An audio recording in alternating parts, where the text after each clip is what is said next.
சிறப்புங்க ஐயா. நன்றி தோழர்களே. தமிழ்நாடு கலை இலக்கிய பெருமன்றம் முன்னெடுத்திருக்கிற மகத்தான இலக்கிய பணியான நாளும் ஒரு கதை என்கிற தலைப்பின் கீழ் நாம் ஒரு தொடர் பயணமாக தொடர்ந்து பயணித்துக் கொண்டிருக்கிறோம் தோழமைகளே, ஆளுமைகளே. அப்படி இன்றைய தினம் நம்முடைய கலை இலக்கிய பெருமன்றம் தோமுசி புதுமை பித்தன் சிறுகதைகளை இணைந்து நடத்துகிற 42ஆம் நாள் நிகழ்வில் நாம் இணைந்திருக்கிறோம் தோழமைகளே.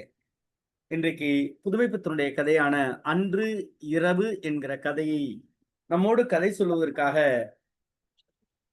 ஸ்ரீவில்லிபுத்தூரில் இருந்தாலும் சிவகாசி தமிழ்நாடு கலை இலக்கிய பெருமன்றத்தினுடைய சிவகாசி மாநகர கிளையினுடைய செயற்குழு உறுப்பினர் தோழர் ஸ்ரீ சக்தி அவர்கள் இன்றைக்கு நம்மோடு கதை சொல்வதற்காக இணைந்திருக்கிறார்கள். முந்தைய ஆசிரிய பணியில் தன்னை இணைத்திருந்தாலும் தற்பொழுது முழு நேர இலக்கிய செயற்பாட்டாளராக நிகழ்ச்சிகளை தொகுத்தும் பல்வேறு மேடைகளில் இலக்கியங்களால் பெருமையும் சேர்த்து வருகிற ஆளுமையாக ஸ்ரீ சக்தி அவர்கள் விளங்குகிறார்கள். கூடுதலான செய்தி, தன்னுடைய படைப்பை வெகு விரைவில் இந்த தமிழ் கூறும் நல்லுலகத்திற்கு நூலாக தர இருக்கிற மிகப்பெரிய ஆளுமை, நல்ல சிந்தனையாளர் தோழர் ஸ்ரீ சக்தி அவர்கள் புதுமை பித்தனுடைய கதையான அன்று இன்று என்கிற கதையை சொல்ல வருமாறு தோழமையோடு அழைக்கின்றேன். தோழமையை வருக, கதை சொல்க. நன்றி ஐயா. திரைப்படத்துறையில் பணியாற்றும் நடிகனின் ரசிகை என்பதை விட திமிர் பிடித்த பாரதியின் ரசிகை என்று ஆணவம் கொள்ளும் தமிழச்சியின் அன்பு வணக்கங்கள். மாசபையில் நிறைந்த மாண்புக்குரியவர்களை வணங்கி தொடங்குகின்றேன் என்னுடைய கதையை. யார் இந்த புதுமை பித்தன்? புதுமை பித்தனுக்கு முன்னாலும் பின்னாலும் தமிழில் சிறுகதை எழுதியவர்கள் உண்டு. எனினும் உலக இலக்கியத்தின் தரத்திற்கு இணையான உயர்ந்து நிற்கும் சிறு கதைகளை படைத்தவர்தான் புதுமை பித்தன். இக்கூற்று புகழுரை அன்று, எக்காலத்திலும் எவரும் பெருமிதத்தோடு நினைவு கூற வேண்டும் என்பதற்கான அடையாளமே இந்த நூல் என்பேன். இது வெறும் சிறுகதை தொகுப்பு அன்று. இந்த புதுமை பித்தனுடைய நூல்கள் ஒவ்வொன்றும் தமிழ் இலக்கிய கரும்பின் நடுக்கணு. தமிழ் இலக்கிய வரலாற்றில் காலத்தால் கொள்ள முடியாத இலக்கிய கருவூலம். இங்கே இருந்துதான் புதிய தமிழ் இலக்கியம் வீருடன் பிறந்த மேனியுடன் நம்பிக்கொடியை இழுத்து தோல் மீது போட்டுக்கொண்டு சமூகத்தின் மீது கசையாடி கொடுக்கும் போரினை தொடங்குகிறது. காவியத்துக்கு ஒரு கம்பன், கவிதைக்கு ஒரு பாரதியனின், சிறுகதைக்கு ஒரு புதுமை பித்தன் என்று தமிழ் இலக்கிய சாம்ராஜ்யத்தின் பறைகொட்டி சொல்லுகின்ற படைப்புகளின் புதுமை பித்தன் படைப்புகள் தான் புதுமை பித்தனுடைய படைப்புகள் என்று ஜெயகாந்தன் முன் மொழிந்ததை நானும் தங்கள் முன் மொழிந்து புதுமை பித்தன் படைப்புகளில் அன்று இரவு கதை சொல்ல இருக்கிறேன் என்பதை மகிழ்ச்சியுடன் தெரிவித்துக் கொள்கின்றேன். அன்று இரவு இது புராண கதையின் தொன்ம கதையின் மறு ஆக்கம். இந்த கதையில் ஒரு கவனிக்கத்தக்க ஒரு விஷயம் என்னவென்றால் இதன் மொழி. சாதாரணமாக ஒரு குடும்ப சூழலிலோ சமூக சூழலிலோ கதை நடக்கிற மாதிரி இருந்துச்சுன்னா அந்த கதை எழுதுவதற்கு மொழி நடை என்பது புதுமை பித்தன் அவர்களை பொறுத்தவரை வேறு. அவர் பயன்படுத்துகின்ற சொற்கள் முற்றிலும் வேறு தளத்திற்கு நகர்த்துள்ளதை அவர் கதையை படித்தால் புரியும். தேர்ந்தெடுத்திருக்கும் சொற்கள் ஒவ்வொன்றும் அழகாக இருக்கும். அதனால் தான் அவருடைய கதையை தங்கள் முன் கதை வடிவில் படிக்கலாம் என்று நினைக்கிறேன். காரணம், படிக்க படிக்க வார்த்தைகள் ஒவ்வொன்றும் அருமையாக இருந்தது. ஆகவே ஆளுமைகளே, கதைக்கு நான் சொல்ல வரவில்லை, படிக்க வந்திருக்கிறேன். அவருடைய ஒவ்வொரு இலக்கியத்துடைய கதைகள், எழுத்துக்கள் ஒவ்வொன்றும், வார்த்தைகள் ஒவ்வொன்றும் அருமையாக இருக்கும். இதோ உங்கள் முன். பிழை இருந்தால் பொறுத்தாள்க. அரிமர்த்தன பாண்டியன். நான்மான கூடலில் அன்றிரவு மூவர் உறங்கவில்லை. அதில் ஒருவன் சொக்கேசன். மனிதனுடன் மனிதனாக நடமாடி அவர்களுடைய சுக துக்கங்களில் பகிர்ந்து கொண்டு வளையல் விற்று சாட்சி சொல்லி சங்க புலவர்களின் கருவ மடக்கி வாழையடி வாழையாக ஆண்டு வரும் பாண்டியர்களுக்கு மந்திரியாய் நல்லாசிரியராய் தெய்வமாய் கை கொடுத்து வரும் சொக்கேசன் அழகன் உறங்கவில்லை. பிறவா நெறி காட்டுவானுக்கு உறக்கம் ஏது, ஊன் ஏது? அடுத்தால் அரசன் பாண்டியன். அரிமர்த்தன பாண்டியன் இமையா நாட்டம் பெற்றவன் போல சயன கிருகத்தில் மஞ்சத்தில் அமர்ந்து நினைவு கோவிலில் நடமாடி வந்தான். அறிவை அன்று நடைபெற்ற நிகழ்ச்சிகள் சரக்கூட்டம் போட்டன. நடைபெற்ற நிகழ்ச்சிகள் வாளுடன் தலை இணைத்து காட்டி நகரின் வரம்பமைத்த பாம்பு மாதிரி அறிவு சக்கரவியூகம் போட்டது. பிரகாசம் கண்ணை குத்தி தூக்கத்திற்கு ஊறு விளைவிக்காமல் இருப்பதற்காக அமைத்த நீலமணி விளக்கு அவனது மார்பில் கிடந்த ஆரத்தி பட்டு சற்று அசையும் போது மின்னியது. கைவிரல் மோதிரத்தை நெருடிக்கொண்டே சலரத்தின் வழியாக தெரிந்த சிறிய துண்டு வான்வெளியை நோக்கி கொண்டிருந்தான். அன்றிரவு கிருஷ்ணபட்சத்து சந்திரன் அது உதயமாக இன்னும் 2 சாமம் கழிய வேண்டும். சலர வரம்புக்கு உட்பட்ட தாரகைகள் 1, 2 தீர்க்கதரிசிகளின் அறிவு வரம்புக்குள் அடைபட்ட பிரபஞ்ச ரகசியங்கள் ஒரு குறிப்பிட்ட கோலத்தில் அமைந்து மனித உயிர் நாடும் வேட்கைக்கு சாந்தி தரும் சமயம் என்ற ஒரு குறிப்பிட்ட கோலத்தை காட்டுவது போல ஜோதிட விற்பனர்கள் வகுக்காத ராசி மண்டலங்களை அமைத்து காட்டியது. சாளரத்தின் உச்சியிலிருந்து வானத்துக்கு நேர்கோட்டில் ஆணி எடுத்து வைரம் பதித்தது மாதிரி அல்ல, மஞ்சள் கலந்து சிவப்புகளில் பதித்த மாதிரி ஒரே ஒளியில் அமைந்து நின்று அசைந்து கண் சிமிட்டியது. மன்னன் மனம் அன்றைய நிகழ்ச்சிகளை ஒரு வினாடி மறந்து தாரகை கூட்டத்தில் லயித்தது. மனம் ஒன்ற இருட்டுக்குள் இருக்கும் வரம்பு போட்ட மாதிரி கோபுரமும் கலசமும் திரண்டு உருவாயின. அதன் மத்தியில் அந்த விளக்குகள், என்ன நம்மூர் கோயில் கூடவா? நாம் தினம் கும்பிட்டு மன உளைச்சல் என்ற சுமையை இறக்கி வைக்கும் சுமைதாங்கியான கோயிலை கூடவா மறந்துவிட்டோம் என்று நினைக்கின்றான் பாண்டியன். தன்னை அறியாமல் மீசையை நெருடிக்கொண்டே சிரிக்கின்றான். கோபுரத்தை தாண்டி ஒண்டி தெரியும் துண்டு வானத்தில் ஒரு நட்சத்திரமும் கூட சிரிக்கின்றது. 30 வயதுக்குள் எவனாவது திடீரென்று மாறி பரம் ஒன்றே என்று நினைப்பதுடன் நடமாட முடியுமா? குதிரை வாங்க போன மந்திரி திரும்பி வரும்போது விழுந்து கும்பிடு என்று என் மனசே சொல்லும்படி எப்படி மாறிவிட முடியும்? கொண்டு போன பணத்தை என்ன செய்தான்? விரயம் செய்து கோபத்தில் ஆள்வதென்றால் அவன் உடம்பு அதை காட்டி இருக்குமே. அரிமர்த்தனின் மனசிலே அன்று பிற்பகல் பட்டி மண்டபத்தில் நடைபெற்ற நிகழ்ச்சிகள் நினைவுக்கு வருகின்றன. அமாத்தியான் திருவாத ஊரன் பகல் முழுவதும் கால் கடுக்க நடு வெயிலில் நின்று கல் சுமந்து கசையடிப்பட்டதன் சோர்வு சற்றும் காட்டாமல் வந்தபோது பூத்து அலர்ந்த புன் சிரிப்போடு நிற்கின்றான். அரசன் அரிமர்த்தன பாண்டியனின் சிங்காசனத்தில் அமர்ந்திருந்தான். அமாத்தியாரே, குதிரைகளுக்கு கொடுத்தனுப்பிய தொகை எங்கே? அவனை தவிர இவ்வுலகில் கொடுப்போர் யார்? கொள்பவரார்? பாரத ஊராரே, அப்படியானால் பணம் வாங்கவில்லை என்று மறுக்கிறீரோ? குதிரை வரும் என்று சொல்கின்றேன். குதிரையை பற்றி நீர் கவலைப்பட வேண்டாம். பணத்தை என்ன செய்தீர்? சொல்லிவிடும், உம்மை மன்னித்து விடுகிறேன். அரசே, வாத ஊரார் கொண்டு சென்றது அரசாங்க பணம்.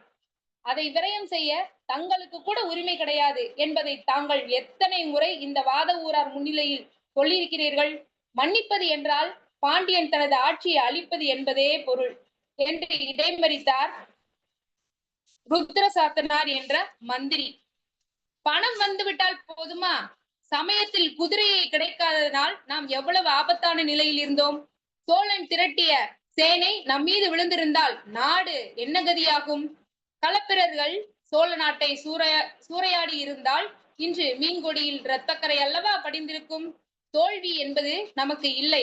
தொக்கேசன் உள்ளவரை, பாண்டியன் உள்ளவரை அந்நியன் தலைமண்ணில் உருளத்தான் செய்யும். இருந்தாலும் என்கிறார் ஏனாதி பகை குற்ற சித்திரனார். வாத ஊராரே, என்ன சொல்கின்றீர்? தொகை எங்கே என்கின்றான் அரிமர்த்தனன். கொடுத்தவன் வாங்கிக் கொண்டான், குதிரைகள் வரும் என்கிறார் வாத ஊரார். அரசே, வாத ஊராருக்கு வயது 30 தான்.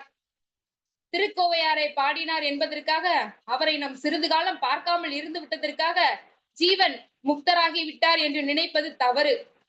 சங்கரனார் நெற்றிக்கண்ணை திறந்தாலும் குற்றம் குற்றமே என்ற நாடு இது. சங்கரருக்கே அப்படி என்றால் வாத ஊராருக்கு மட்டும் என்ன இலக்காரம் என்கிறார் புத்திர சாத்தனார். வாத ஊராரே, என்ன சொல்கின்றீர்? சித்தர்கள் போல பரிபாசையில் பேசி ராஜாங்க நேரத்தை கழிக்க வேண்டாம். குதிரைகள் வரும் என்கிறீரே, எப்போது வரும்? வாத ஊரார் கண்கள் ஏற செருகிவிட்டன. நின்ற நிலையிலே உள்ளோடு ஒன்றிவிட்டார். உதடுகள் குதிரைகள் குதிரைகள் குதிரைகள் என்று முணுமுணுக்கின்றன. பாண்டியன் மனசிலும் குதிரைகள் குதிரைகள் குதிரைகள் என்ற வார்த்தைகள் எதிரொலிக்கின்றன. பட்டி மண்டபத்துக்கு வெளியே சடபடவென்ற ஆர்ப்பாட்டமான சத்தம். காவலர்கள் இருவர் ஓடி வருகிறார்கள். குதிரைகள் வந்து விட்டன, அரசே, குதிரைகள் வந்து விட்டன என்று நமஸ்கரிக்கின்றனர். என்ன குதிரைகளோ, எங்கே என்று எழுந்திருக்கிறான் மன்னன். சபையும் திரண்டு எழுந்திருக்கிறது. வீரக்கல்லல் முழங்க அரசன் மிடுக்குடன் வாசலுக்கு போகின்றான்.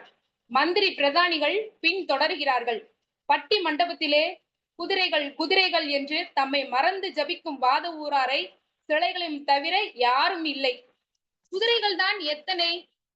10 அக்ரோனிக்கு போதுமானவை. அவ்வளவும் வெள்ளை. குதிரை நோட்டம் தெரிந்த கணக்காயர் சுற்றி சுற்றி பார்க்கிறார்கள். ஒரு சுழி இருக்க வேண்டுமே, அத்தனை உயர்ந்த ஜாதி குதிரைகள். குதிரை பாகன் தான் கண்கொள்ளா காட்சி.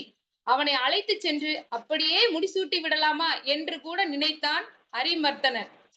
என்ன அசட்டுத்தனமான நினைப்பு! அவன் துஷ்கனா, யவனா, சோனகனா? கண்களிலே தானா? அம்மம்மா, என்ன பயங்கரம்! சாட்டையை கொண்டு சிமிட்டி கொடுக்கின்றான். அத்தனை குதிரைகளும் அணிவகுத்து நிற்கின்றன. பெற்றுக்கொண்டு சீட்டை கொடும், போக வேண்டிய வழி கணக்கில் அடங்காது என்கின்றான் குதிரை பாகன். குரலிலே இனிமையும் பயங்கரமும் கலந்திருந்தன. அரசன் முறிசீட்டில் கையெழுத்திட்டு தருகிறான். பாகன் வாங்கிக் கொண்டு வணங்க கூட செய்யாமல் போய்விடுகிறான். மன்னனும் மந்திரி பிரதானிகளும் பட்டி மண்டபத்துக்குள் திரும்ப வருகிறார்கள். வாத ஊரார் முகத்தில் சோகம் தேங்க, நாடகத்தால் உன் அடியார் போல் நடித்து நான் நடுவே வீடகத்தே புகுத்திடுவான், மிக பெரிதும் விரைகின்றான் என்று தழுதழுத்தபடி உருகி நிற்கின்றார். வாத ஊராரே, என்னை மன்னிக்க வேண்டும். நான் ராஜ்யத்தை சுமக்கின்றவன். அரசே, நான் உலகின் துயரத்தை, வேதனையை சுமக்கின்றவன். வாத ஊராரே, அப்படி மனம் நொந்து கொள்ளக்கூடாது. தாங்கள் பழையபடி எனக்கு அமைச்சராகவே இருக்க வேண்டும். தாங்கள் இல்லாவிட்டால் இத்தனை குதிரைகள் கிடைக்குமா? அமைச்சன் மருத்துவமனை போல இருக்க வேண்டும் என்பதைத்தான் தங்களுக்கு சொல்ல வேண்டுமா என்கிறார் ருத்ர சாத்தனார். பகையை விரட்ட படைபலம் வேண்டாமா என்கிறார் ஏனாதி. அரிமர்த்தனன் மனது மறுபடியும் அந்த குதிரைகள் மீது, அந்த வெள்ளை குதிரைகள் மீது சவாரி செய்கின்றன. பகைவர்கள் தலை மீதும் நடமிடும் குதிரைகள் வாத ஊரான் கொடுத்த குதிரைகள் அல்லவா? என்ன அறிவு, என்ன தூய்மை! தெய்வமாக குதிரை பாகனை போலவே நின்றன.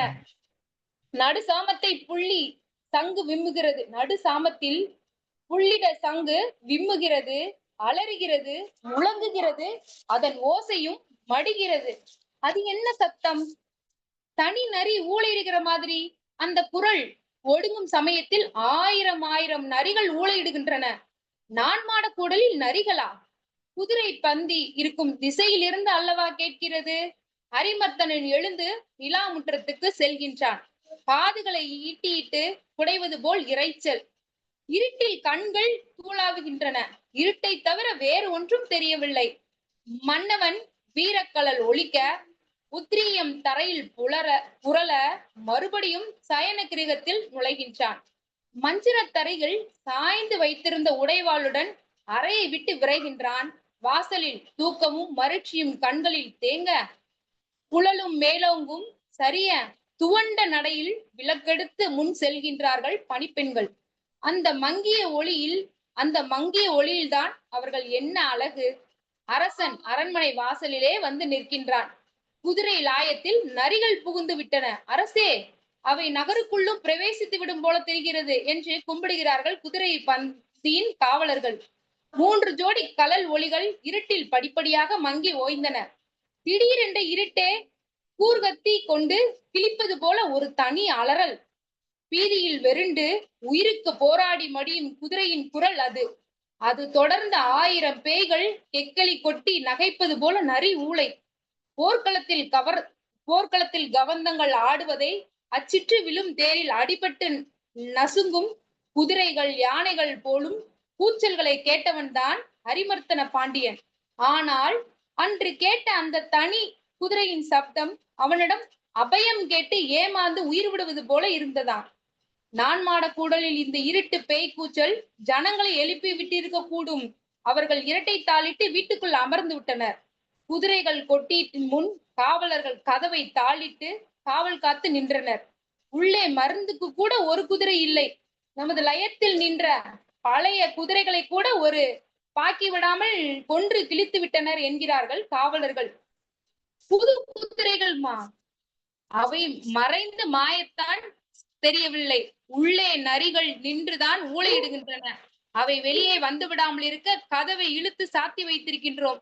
நாங்கள் சாத்தும் முன்பே பெரும்பகுதி வெளியே ஓடிவிட்டன. அரசே, குதிரை பந்திற்குள் நரிகள் ஊளையிடுகின்றனவே, புது குதிரைகள் ஒன்றும் இல்லையே என்று பக்கத்தில் ஒரு குரல் கேட்டது. அரசன் திரும்பி பார்க்கிறான். அமாத்தியர் ருத்ர சாத்தனார் நின்று கொண்டிருந்தார். ஆமாம், புது குதிரைகளை காணவே இல்லையே என்றான் அரிமர்த்தனன். நானும் அப்படித்தான் எதிர்பார்த்தேன். தங்கள் மந்திரியின் சித்து விளையாட்டாக இருக்கலாம். நீங்கள் கவனித்தீர்களோ? குதிரைகள் வந்தபோது அவனது நிலைமை, நான் வரும்போதே மீண்டும் அவரை கைது செய்யும்படி உத்தரவிட்டு வந்தேன். சி, அப்படி இருக்காது. மேலும் நீதி வகுக்க நாம் யார்? அரசே, தாங்களுமா? குதிரை பாகன் எங்கு மறைந்தான் என்பது தெரியவில்லை. நேற்று நமது கோயில் ஆயிரங்கால் மண்டபத்தில் சென்று படுத்ததைத்தான் சிலர் பார்த்ததாக தெரிகிறது. ஒற்றர்கள் கிரகித்த தகவல் தான் இது என்று மற்றொரு குரல். ஏனாதி பகை கூற்ற சித்திரனார்தாம். பாகனை பிடித்தால் காரியம் தெரியும். அடுத்து இடைவெட்டு. அடியாருக்கு நல்லார் கூறுகிறார். நான் அப்பொழுதே சொன்னேனே, குதிரைகள் நிச்சயமாக வரும் என்று. எனக்கு தெரியாதா வாத ஊராரே? உடனே சேனாவரையர், வாத ஊரார் பொய்யன் என்று நான் எப்பொழுதும் சொன்னதுண்டா? சமயத்துக்கு வராத குதிரைகள் இனி வந்து என்ன, வராமல் என்ன? இப்பொழுது வெகு சிரேஷ்டமான பரிகள் கிடைத்தாலும் அவின் அரிகளுக்குத்தான் சமம். மானம் கெட்டு போய் அரசனும் அவற்றை ஏற்றுக்கொண்டானே. உன்னை இளம்பூரார், உரை தீர்ந்த நன்மை பயக்கும் என்றால் எதுவும் பொய்யே அல்ல. இன்று அரசன் ஏற்றவை நரிகளாகவே இருந்தாலும் அவை பரிகளே. வாத ஊரானுக்கு வயது 30 என்பதற்காக வாயில் வந்தபடியெல்லாம் பேசாத. ஒற்றன், குதிரைகள் கொண்டு வந்தானே, அவனை நீங்கள் எங்காவது கண்டீர்களா? அடியாருக்கு நல்லா. சொக்கேசன் ஆலயத்துக்கு வசந்த மண்டபத்துக்குள் போய் உட்கார்ந்தான். நான் என் கண்களால் கண்டேன். சேனாவராயர், நான் பார்க்கும்போது அவன் வசந்த மண்டபத்தில் இருந்தான் என்று சொல்லும். அவன் இப்பொழுது எங்கே இருக்கலாம்? அவனது கழுத்தில் கிடந்த மருவை பார்த்தீர்களா? ஆழகால விஷம் மாதிரி அல்லவா இருக்கின்றது. உண்மத்தன் போல் அல்லவா? நீதான புத்தியுடன் நடந்து கொள்ள சிரமப்படும் உண்மத்தன் போல் அல்லவா? அவன் விழித்தான். இளம்பூரனார், மறு இருக்கிற இடத்தில் இருந்தால் எல்லோருக்கும் அதிர்ஷ்டம்தான். அவன் அதிர்ஷ்டசாலிதான் என்பது நிச்சயமில்லை. வாத ஊரான் நிச்சயமாக அதிர்ஷ்டசாலிதான். வாத ஊரார் மனசும் தட்டு மறிந்து விளையாடின. யாருக்கு யார் பதில் சொல்கிறார்கள் என்ற நினைப்பின்றி யாரோ மனசில் சொன்னதை தாம் நாவலால் சொன்னதாக வாத ஊரார் பட்டது. குதிரைகள் வாங்க வேண்டும் என்ற நினைப்பே அற்று போகும்படி தம்மை இழுத்து உட்கார்ந்திட்டு விட்ட பெரியார் தம்பிடம் எண்ணத்தை கண்டுவிட்டார் என்பதுதான் முடிவில்லா புதிராக அவரை மலைக்க வைத்தது. கல்லால நீலின் அமர்ந்த தட்சிணாமூர்த்திக்கு கண்கூடாக கண்டு பரிசுத்தை போகக்கூடிய ஒரு ரூபம் இருக்குமாயில் அது அவர்தான். என்னை ஆட்கொள்வதற்கு அம்மையப்பனே அப்படி வந்தானோ? சி, நான் யார்? என்ன தகுதி என்ன? மனசில் அவன் மீது நாட்டம் இருந்து விட்டால் போதுமா? கால் எடுத்து வைக்க முடியாமல் அறிவுதான் அடிக்கு 100 வேலிகள் கட்டுகின்றன. அப்படிப்பட்ட அறிவு என்னை ஆட்கொண்டு என்னை அளந்து நிற்கும் போது அவனால் வர முடியுமா? என்னால் தான் அவனிடம் போக முடியுமா? பாண்டியனிடம் சமஸ்காரமாக பேசிவிட்டதால் நான் செய்த காரியம் சரியாக விடுமா? அவன் கொடுத்தானாவது, அவன் வாங்கி கொண்டானாவது, அவன் அரிமர்த்தனானது வந்து கொடுத்த போது அரிமர்த்தனாக நிற்கும் அவனிடம் கணக்கு காட்டுவதை விட்டு வேதாந்தம் பேசி என்னை நான் பொய்த்து கொண்டேனே. என்னை விட நெஞ்சக்கரி கல்வன் எவன்? என்னையும் நம்பி பணத்தை கொடுத்தானே பாண்டியன். பாண்டியன் பணம் கரையும் பொழுது காலம் நின்றதே, கலனே அழிந்ததே. அந்த பெரியாரை நான் திரும்பவும் பார்க்க வேண்டுமே. அவர் அருகில் இருந்தால் தாய்மொழியில் இருப்பது போல் அல்லவா இருந்தது. அவர் என்னிடம் என்ன சொன்னார் என்பதைத்தான் சொல்லவில்லை. அவர் சொன்னதை வேதமும் வேதாந்திகளும் சங்கரனும் சொல்லத்தான் செய்திருக்கிறார்கள். அவர் சொன்னதன் நுட்பம் வார்த்தைகளுக்குள் இல்லையே, குரலில் இல்லையே, கண்ணிலா. அதை எதை கொண்டு என்னை இழுத்து விட்டார்? எனக்கு தெரிந்ததைத்தான் சொன்னார். ஆனால் தெரிந்தது என என்னை நம்பி இருந்ததற்கு எவ்வளவு உள்ளுரை கொடுத்து விட்டார். தாமே குதிரைகள் வரும், நீ உன் குதிரைகளை அடக்க கற்றுக்கொள் என்றாரே. சிரித்துக்கொண்டு அப்பொழுதும் பாண்டியனும் அவனுடைய குதிரைகளும் அவனுடைய குதிரை வேட்கையும் இந்த பிரபஞ்ச லீலையில் எவ்வளவு அற்பமாக துச்சமாக்கப்பட்டன. நமது பார்வைக்குள் பட வேண்டாத ஒன்றாக படும்படி செய்து விட்டாரே. நானா பணத்தை எடுத்து கொடுத்தேன், இந்த பிரபஞ்சமே எடுத்து கொடுத்தது. அதற்கு பாண்டியன் என்னை வெயிலில் நிறுத்த வேண்டும், கசையடி கொடுக்க வேண்டும், கண்ணை பிடுங்க வேண்டும், யானையை விட்டு என் தலை இடற வேண்டும். இவையெல்லாம் அற்பத்துக்கு அற்பமான காரியங்கள். பாண்டியனது குதிரை வேட்கை மாதிரி பிரபஞ்சத்தின் பார்வையில் பட வேண்டாத ஒன்று. என்னுடைய கட்சியும் பாண்டியன் கட்சி போன்றதுதான். மதுரை அதிர்ஷ்டம் பெற்ற ஊர்தான். பாண்டிய நாடு அதிர்ஷ்டம் பெற்ற நாடுதான். என்னை எப்படியாவது நீதியின் ஆதிக்கத்திலிருந்து பாதுகாப்பதற்காக என்னென்ன பாடுபட்டான். அவனுக்கு குதிரையை பற்றி அக்கறை இல்லை போல் இருக்கிறது. நீதி என்ற ஒன்று திருப்தி அடையும்படி நான் பதில் தந்துவிட்டால் என்னை பாதுகாத்து மறுபடியும் இந்த மந்திரி உத்தியோக விலங்கை மாட்டி விடுவதில் அவனுக்கு என்ன ஆசை? அரிமர்த்தனும் அதிர்ஷ்டசாலிதான். என் உயிருக்கு உயிரான ருத்ரசாத்தனும் ஏனாதியும் சத்திர வைத்தியர்கள் போல அல்லவா நடந்து கொள்கின்றார்கள். மனித வம்சம் அனாதி காலந்தொட்டு இன்று வரை இனிமேலும் அருகு போல படர்ந்து கொண்டே இருக்க கண்களை கட்டி கொண்டு நடக்கும் நீதியின் புன்புறமாக தன் மனசை செப்பு கோட்டைக்குள் சிறை செய்து நடந்தார்களே, அவர்கள் அல்லவா மந்திரிகள். மந்திரிகள் என்று உலகத்தில் வேடமிட்டால் மந்திரி என்ற உலகத்தில் வேடமிட்டால் மந்திரியாகவே நடிக்க வேண்டும். இடையிலே வேஷத்தை கலைத்துக் கொள்ளலாமா? அது மனு தர்மம் ஆகாது, உயிர் தர்மம். உயிர் தர்மத்துக்கு அரசனது பட்டி மண்டபத்தில் இடம் கொடுக்க முடியுமா? கொடுத்தால் பட்டி மண்டபத்தில் வௌவாலும் குறுநரியும் நடமாடி நடக்குமே. என்ன குதிரைகளா? பாண்டியனுடைய பணியாளர்கள் அல்லவா வந்து சொல்கின்றார்கள். குதிரைகள் வந்து விட்டனவா? குதிரைகளாவது வருவதாவதா? பணம் போன திக்கில் குதிரைகள் ஏது? உன்னை ஆட்கொண்ட ஐயன் அன்று கல்லாலின் அடியில் உன்னை உருக்கி விட்டான். உன்னை காப்பாற்ற குதிரைகள் கொண்டு வந்து விட்டானா? என்ன ஆபத்து? எனக்காக, என் பொய்க்காக, என்னுடைய நிலையில்லா மனசுக்காக என்னுடன் சேர்ந்து தெய்வமே, என்னுடைய குரு தேவனே அந்த பொய்யை நிலைநாட்ட துணிந்தானா? நான் கொடுக்காத தொகைக்கு குதிரைகளா? எனக்காக என்னுடைய அற்ப ஜீவனை பற்றுவதற்காக சகல லோகங்களும் திரண்டு நின்று எனது பொய்யை நிலைநாட்ட வருவதா? களங்கமற்ற தர்மமானது என்னுடைய சிற்றறிவின் கொடுக்கல் வாங்கலில் அற்ப நடத்தைகளுக்கு அகந்தைகளுக்கு துணை வருவதா? உலகத்தையே பொய்ப்பிக்கும் பொய்யை உண்டாக்கிய நான் அதமன் அல்லவா? சர்வேசனுடைய லீலை என்னுடைய பொய்க்கும் துணை நின்று அதை மெய்ப்பிக்க அதல பாதத்தில் இருக்குமாயின் அது நான் எழவில்லையா? வாத ஊராரின் உடலில் இருந்து விலங்குகள் கலற்றப்படுகின்றன. அவருக்கு பழைய மரியாதைகள் செய்யப்படுகின்றன. ஆனால் அவை மெய்யான பார விலங்குகளான ஊனையும் உயிரையும் உணர்வையும் அதற்கு பின்புறமாக உள்ள மகா சூட்சமான கரங்களில் சேர்க்கை கோப்பையும் அழுத்தின. அவனது நெஞ்சு உலர்ந்தது, வறண்டது, சுழன்றது, பொங்கியது, குமுறியது, கழித்து நுரைத்து கொப்பளித்து பொய்மை என்னும் வேதனையும் கக்கி விக்கி தடுமாறியது. அவருடைய வேதனை உலகத்தின் வேதனையாயிற்று. மதுரை மூதூரில் வேதனையாக உருவெடுத்தது, பெருக்கெடுத்தது.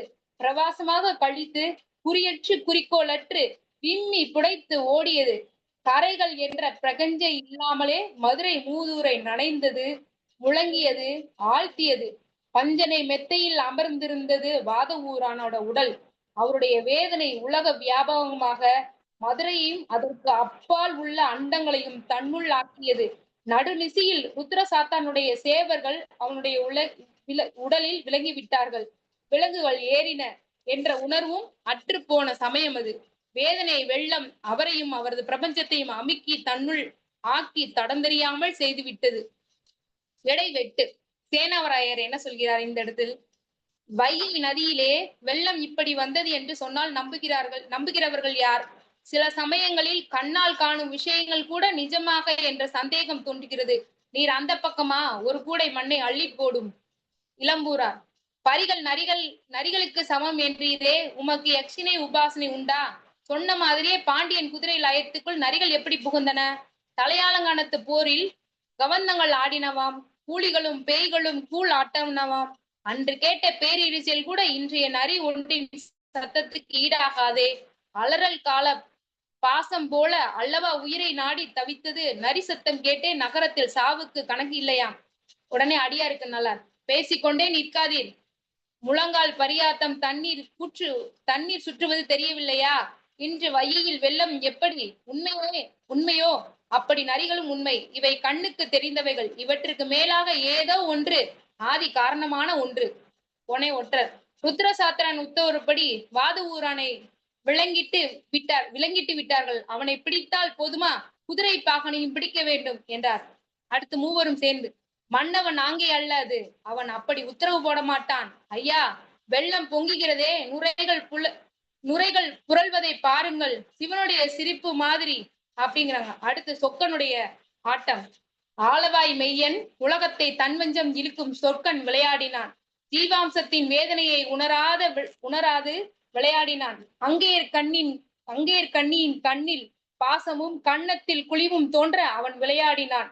பெரியவராக வந்து பெரிய ஞான உபதேசம் செய்வது போல் பாவனை செய்து தெரிந்ததை சொல்லி ஏற்கனவே தன் பாசத்தில் சிக்கிய ஜீவனை இன்னும் ஒரு பந்தனம் இட்டு வேடிக்கையை பார்த்தான். ஈசன் விளையாடினான். வாத ஊரான் அவனுடைய விளையாட்டு பொம்மையானான். ஈசனுக்கு பிரபஞ்சமே வாத ஊரான். பிரபஞ்சத்துக்கு உடைமையான அவனது பார்வை வாத ஊரான் மீது மட்டுமே விழுந்தது. பிரபஞ்சமும் அண்ட பகிரண்டமும் அனந்த கோடி ஜீவராசிகளும் யோக நித்திரை போன்ற தாமச நித்திரத்தில் ஆழ்ந்து நிலை பொருட்களும் ஏகோபித்து ஏற்று சுமக்க வேண்டிய அவனது பார்வை அத்தனையும் விட்டு அதில் ஒன்றான மகா நுட்பமான வாத ஊரான் என்ற தோற்றத்தின் மீது ஓர் உருவ வரம்புக்கு உட்பட்ட தனிச்சையாகின் மீது விழுந்ததால் அது சுமக்குமா? ஆமாம், அதனால் தான் வாத ஊரான் நெஞ்சிலே வேதனை பிறந்தது. சொக்கன் திடுக்கிட்டான். விளையாட்டு விபரீதமாயிற்று. அவன் மனசையும் அந்த வேதனை கவ்வியது. அங்கேயர் கண்ணியின் கண்கள் வாளை போல புரண்டு சிரிந்தன. கன்னங்கள் குழிவுற்றன. கோவைக்கு கனிக்கு நிறமும் மென்மையும் கற்பிக்கும் அவள் அதரங்கன் மலர்ந்தன. கொங்கைகள் பூரித்தன. பாம்புகள் விம்மின. செல்வி சிரிக்க தொடங்கிவிட்டாள். அண்ணல் தான் செயல் கண்டு பிரித்தாடும் சொக்கன் வேதனை கண்டு சிரிக்கலானான். சிரிப்பு நம்பி கமலத்திலிருந்து கொப்பளித்து பொங்கியது. ஈசன் மனசிலோ வேதனை. ஈசன் வாத ஊரான் ஆகிவிட்டான். அவன் துயரம் இவன் துயரம் ஆகிவிட்டது. ஜீவனுடைய பொறுப்புகளுக்கு உட்பட்டு அதன் அற்பத்திலும் அற்பமான கொடுக்கல் வாங்கல் பேரங்களில் சிக்கலை நன்குணர்ந்து அதன் சுமைகளை தாங்கலானான். ஈசன் கழுத்து தள்ளாடியது. என்ன சுமை, என்ன பாரம்! கண்கள் ஏற சொருகின. அவனது வேதனைகளை கண்டு அங்கேற்கண்ணி சிரிக்கின்றாள். அண்டபராண்டமும் ஏகோபித்த அவளுடன் சேர்ந்து ஈசனை பார்த்து சிரிக்கின்றன. வாத ஊரானான ஈசன் வேதனை கொண்டான்.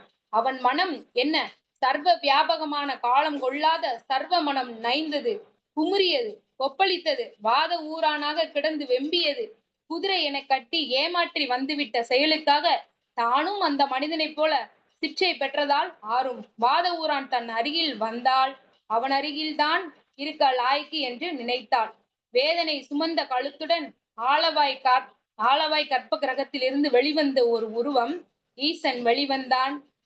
சுற்றுமுற்றும் பார்த்தான். எங்கே பார்த்தாலும் வெள்ளம். மதுரை மூதூரை ஊர் என்று அறிய முடியாது ஆக்கிவிட்டது வெள்ளம். ஈசன் நடந்தான். ஈசன் சிரித்தான். ஈசன் வெள்ளத்தில் நீந்தி விளையாடி முக்குளித்து கும்மாளி போட்டுக் கொண்டிருந்தான். அங்கே கண்டி சிரித்தால் வெள்ளம் இன்னும் உக்கிரமாக நுரை சுக்கி பாய்ந்தது.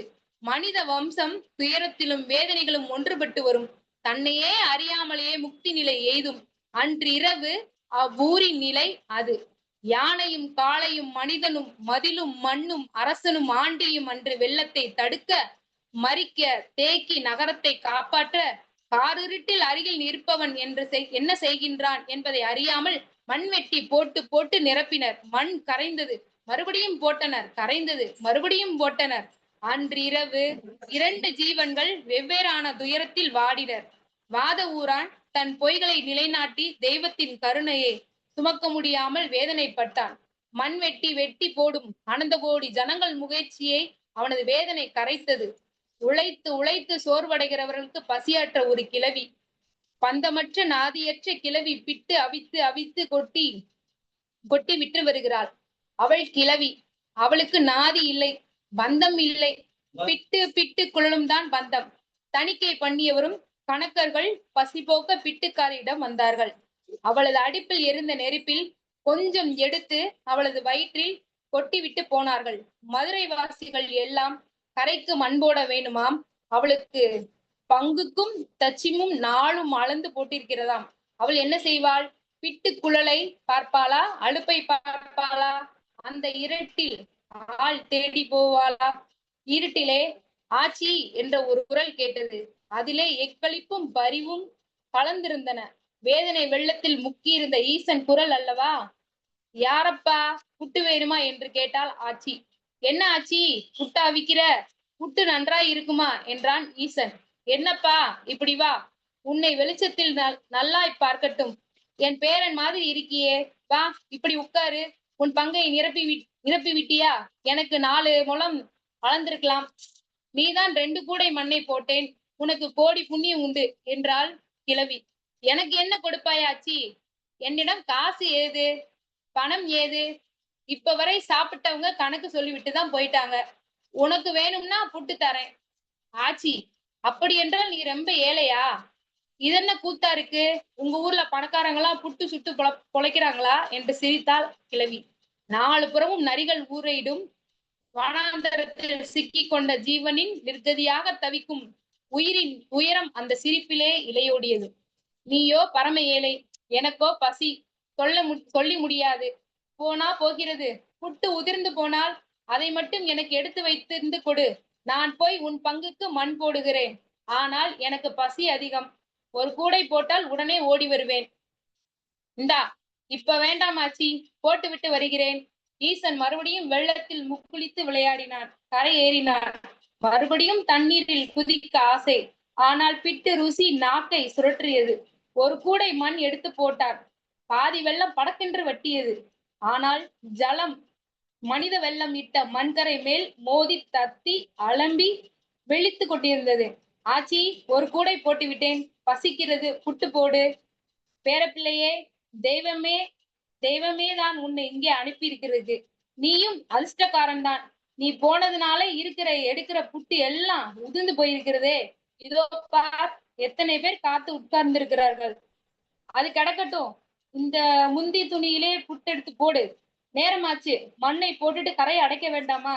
ஆமா ஆமா, நேரம் விடியலாச்சு. ராசா வந்தா. ஆமா ஆமா. ஈசன் ஒரே அமிக்கில் பிட்டை விழுங்கி விட்டான். என்ன ருசி, பேரின்பம். ஒரே ஓட்டமாக ஓடி கூடையை விட்டெறிந்து வெள்ளத்தில் குதித்து விளையாடினான். அசுர பசி போல களித்தோடும் வெள்ளத்தில் வீண்டு போல புரண்டு முழுங்கி முக்குளித்து விளையாடினான். வெள்ளத்தில் படம் விரித்து சீறிக்கொண்டு நீந்தி செல்லும் நாகசர்ப்ப மாதிரி எதிர்த்து நீந்தினான். ஆனந்த வெள்ளத்தில் மிதக்கும் யோகியை போல சுவாசனமிட்டு வெள்ளத்தின் போக்கில் மிதந்து வருவான். திரும்பவும் வாளடித்து திரும்பவும் முதலை போல கரையை நோக்கி வருவான். பிறகு மீன்கொத்தி புல் மாதிரி கைகளை தலைக்கு மேல் வீசி கோபுரம் போல குவியை நீட்டிக்கொண்டு உயர பாய்ந்து தலைகுப்புற ஜலத்தை கிழித்து கொண்டு மறைந்து விடுவான். ஜனங்கள் செத்தானோ என்று பயப்படும் போது மறுகரையில் தலை தெரியும். பிறகு சீறி வரும் பாம்பு மாதிரி நீந்தி திரும்புவான். வெளிச்சம் வர ஆரம்பித்தது. வெள்ளத்தின் பீதி குறைய ஜனங்களும் கரைகளில் நின்று வேடிக்கை பார்த்தார்கள். சூரியனுடைய முதல் கிரகணங்கள் வெள்ளத்தின் உரையில் வானவில்லிட்டன. அரிமர்த்தன பாண்டியனுடைய மணி முடியும் பட்டத்து யானையின் வைரமிழைந்த முகபாடம் மீதும் பட்டு தெரித்து மின்மினி விளையாடின. அரசன் கரையோரமாக பட்டத்து யானை மேல் ஜனங்களின் கரையை பார்த்து கொண்டு கணக்கர்கள் கணக்கு ஒப்பிக்க வந்து கொண்டிருந்தனர். தூரத்திலே அவன் கண்ணில் ஒரு பகுதி மட்டும் உடைத்து கொண்டு வெள்ளம் பாய்வது தெரிந்தது. மீசை துடிக்க அந்த இடத்துக்கு யானை விரட்டி ஓட்டும்படி சொல்கின்றான். பாகன் அங்குசலத்தில் குதித்து செவியின் புறத்தில் விரல்களால் இடிக்கின்றான். அந்த கணம் யானை அந்த இடத்துக்கு வந்து நிற்கிறது. அரிமர்த்தன பாண்டியன் தரையில் குதிக்கின்றான். மேல் மூச்சு வாங்க ஓடி வந்த கணக்கர்கள் அவசரமாக ஏடுகளை புரட்டி பிட்டு வடியச்சு பங்கு என்கிறார்கள். கூடியிருந்த ஜனக்கும்பல் தண்ணீரில் கும்மளி போடுகின்றான் கடமை என்கிறது. அரசன் கைதட்டி சைகை செய்ய கரைக்கு வரும்படி அழைக்கின்றான். ஈசன் நாகசர்ப்பம் போல கரைக்கு நீந்தி வந்தான். கரையேறி ஈரம் சொட்டம் சொட்ட நிற்கின்றான். கோப சாபமாக, ஏன் மண்ணை போடாமல் பொழுதை கழிக்கிறாய் சோம்பேறி என்று கேட்கிறான் அரசன். ஈர சிகையை அண்ணாந்து உலுப்பிக் கொண்டு ஈசன் வாய்விட்டு அசட்டு சிரிப்பு சிரித்தான். கண்டத்தில் நனைந்த மறு சூரிய ரேகை பட்டு மின்னியது. ஈசன் சிரித்தான். அரசன் கோபித்தான். கூட்டத்தை விலக்குவோர் வசம் இருந்த பொற்பிரமை வெடுகென பிடுங்கி ஓங்கி ஓர் அடி கொடுத்தான். பொற்பிரமை ஈசன் முகத்திலும் நெஞ்சிலும் இரத்த விளிம்பு காட்டியது. அரசன் சினம் அவியவில்லை. மீண்டும் ஓங்கினான். ஈசனது அசட்டு சிரிப்பு அதிகமாயிற்று. வெருண்டவன் போல ஜலத்தில் பாய்ந்தான். அரசன் சினம் அவிழ்ந்தது. ஈசனை காப்பாற்ற அவனை தாவி எட்டி பிடித்தான். ஈசனது முடிப்பிட்டி முந்தி கிழிந்து கையுடன் வந்தது. ஈசன் ஜலத்தில் முக்கிழித்து மறைந்து விட்டான். அரசனும் தொடர்ந்து குதித்து மறைந்து விட்டான். வெள்ளம் மடவனவென வற்றியது. நுங்கும் நுரையுமாக கொப்பளித்த பிரளயம் சர்வேசமானது. கிரண்ய கற்பத்தில் ஒடுங்கியது. ஈர சகதியிலே மன்னவன் அரிமர்த்தன பாண்டியனது சடலம் கிடந்தது. உலராத சகதியிலே முகத்தில் சிவந்த வடுவுடனே சொல்லில் அடங்காத பொலிவுடனும் மன்னன் அரிமர்த்தன பாண்டியனது சடலம் கிடந்தது. மடங்கி இருக்க பற்றி கைக்குள் முன்றானைக்குள் பந்தகம் விட்டு ஓலை நடுக்கு ஒன்று இருந்தது. ஈசனுக்கு குதிரைகள் பெற்றுக்கொண்டதாக எழுதி தந்த அந்த முறிச்சீட்டு. ஈசனுக்கு குழந்தைகள் குதிரைகள் பெற்றுக்கொண்டதாக எழுதி தந்த அந்த முறிச்சீட்டு. இதில் இடைவெட்டு என்னவென்றால் இரம்பூரார். அவன் மண் சுமப்பவன் என்றால் என்ன? நெஞ்சில் தைரியம் இருந்தால் தண்ணீரில் நீந்தக்கூடாதா? மதுரை நகரத்தில் எத்தனை வீரர்கள் உண்டு. அவர்கள் காலில் உள்ள வீரர்கள் ஓசை அவ்வளவு பேரும் மண்ணை வெட்டித்தான் போட்டுக் கொண்டிருந்தார்கள். ஆனால் அவன் ஒருத்தன் தான் தனக்குள் வெள்ளம் அடக்கம்போ என்பது போல் அதன் மீது பாய்ந்து நீந்தினான். அவனை அடிக்கலாமா? உடனே அடியா இருக்குனல்ல. இருட்டில் இருந்த பயம் நமக்கு இப்போது இல்லை. வெள்ளமும் வற்றிவிட்டது. வெள்ளத்தில் வரம்பு தெரிகிறது. அவன் எங்கே? அரிமர்த்தன பாண்டியன் எங்கே? உடனே சேனாவராயர், பரிகள் எங்கேயோ வெள்ளம் எங்கேயோ, வெள்ளத்தில் நீந்தியவன் எங்கேயோ அங்கேயே அரிமர்த்தன பாண்டியன் என்றார். அடுத்ததாக அங்கேற்கண்ணி. மதுரை மூதூரில் கர்ப்ப கிரகத்தில் மணி யூசலிலே கருங்குயில் ஒன்று உந்தி உந்தி ஆடிக்கொண்டிருந்தது. விளக்கற்ற வெளிச்சத்திலே புலன்களுக்கு எட்டாத ஒளி பிரவாசத்திலே மணி ஊசல் விசையோடு ஆடியது. அழக சுருள் புலன் உணர்ந்து நுகரும் இருட்டுடன் இருட்டாக புரள கால் விசைந்து உந்தி சுழி குளிந்து அலை போல உகல கொங்கைகள் பூரித்து விம்மி குலுங்க அன்னை மணியூசல் ஆடினாள். ஆலவாய் ஈசன் அழகன் சொக்கன் வருகை நோக்கி மணி ஊசல் ஆடினாள். தோல் துவள அவள் சங்கிலியை பற்றி அமர்ந்த பாவனை சொக்கனை ஆறத் தழுவ அங்காட்டும் செயல் போல அமர்ந்திருந்தது. அங்கேற்கண்ணியின் அதரத்திலே கிற்றோடிய புன் சிரிப்பும் மருங்கிலே துவற்றி கண்ணிலே விளையாட்டு நெஞ்சிலே நிறைவு. செல்வி மணியூசல் ஆடினால் அண்ட பகிரண்டங்களையும் சகல சராசர பேதங்கள் யாவற்றையும் தன்னுள் அடக்கும் ஆளிலை வரிவிட்டு புரண்டு விளையாடியது. அந்த ஒளியில், அந்த இருட்டில், அந்த நிறைவில் சொக்கன் வந்தான். முகத்தில் வடு, மார்பிலே வடு, நெஞ்சிலே நிறைவு. விளையாடச் சென்ற ஈசன் வீடு திரும்பினான். விளையாட்டின் பலன் ஏற்று ஈசன் வீடு திரும்பினான்.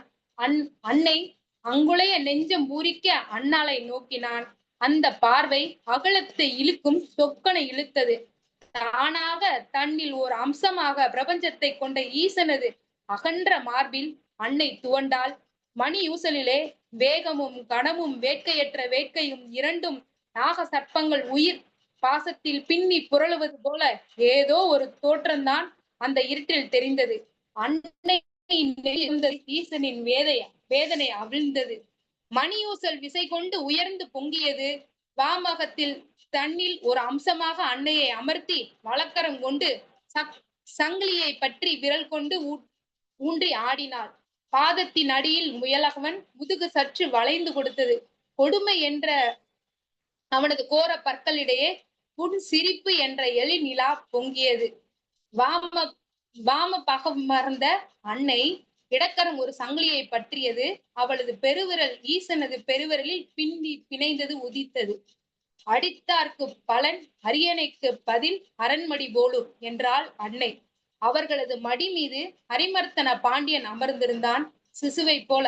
கவலை இல்லை, ஏதும் இல்லை. வாத ஊரான் நெஞ்சில் வெள்ளம் அடங்கவில்லை. வழிநடையும் துறந்தான் என்றான் ஈசன்.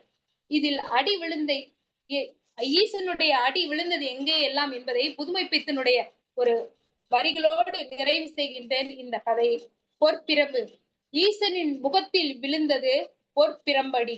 அவனது மார்பில் விழுந்தது, நெஞ்சில் விழுந்தது, அப்புற அண்டத்தின் ஓடுகளில் விழுந்தது, சுழலும் கிரகணங்களின் மீது விழுந்தது, சுழலற்ற ஜீவ ராசிகளின் மீது விழுந்தது, கருவூரில் அடைபட்ட உயிர்கள் மீதும், மண்ணின் மீதும், வனத்தின் மீதும், 3 கவுடாட முளைத்தெழுந்த தன் மீதும், முன்றினில் விளையாடிய சிசுவின் மீதும், உருவளித்த காதலியின் மீதும், காதலின் மீதும், கருத்தின் மீதும், பொய்மையின் மீதும், சத்தியத்தின் மீதும், தர்மத்தின் மீதும் அந்த அடி விழுந்தது. காலத்தின் மீதும் விழுந்தது. தர்ம தேவனுடைய வாள் மீது விழுந்தது. சாவின் மீதும், பிறப்பின் மீதும், மாயையின் மீதும், தோற்றத்தை கடந்தவன் மீதும், வாத ஊரன் மீதும், வாத ஊரான் வேதனையின் மீதும், அவன் வழிபட்ட ஆசையின் மீதும், அவனது பக்தியின் மீதும் அந்த அடி விழுந்தது. அங்கேற்கண்ணியின் மீதும் விழுந்தது. அவரது நெற்றி திலகத்தின் மீதும், கொங்கை குவட்டின் மீதும் அந்த அடி விழுந்தது என்று சிறப்பாக முடித்திருப்பார் புதுமை பித்தன் அவர்கள்.